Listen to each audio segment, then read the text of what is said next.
Excel শিটে table তৈরি করার পদ্ধতি।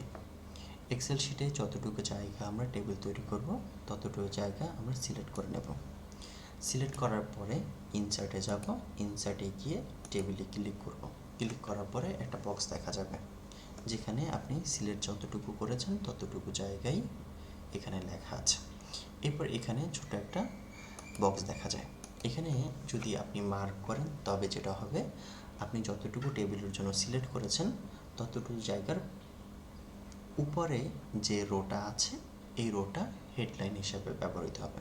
আর যদি সিলেক্ট না করেন তবে আপনি যতটুকু সিলেক্ট করেছেন তার বাহিরে উপরে আরেকটা স্পেস তৈরি হবে।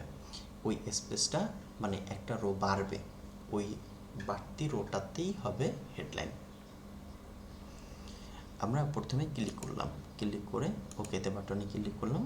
আপনার সিলেক্টকৃত অংশের মধ্যে এই রোটাতে হেডলাইন হয়েছে। আর যদি দেখেন এখানে 3টি কলাম 3টা রো সিলেক্ট করে আমি টেবিল তৈরি করার চেষ্টা করছি। যেখানে আমি মার্ক করব না, ওকেতে ক্লিক করলাম। দেখুন তাহলে 3টা টেবিল 3টা কলাম ঠিকই আছে, শুধু হেডলাইনের জন্য একটি বাড়তি রো যুক্ত হয়েছে। আশা করি বুঝতে পেরেছেন।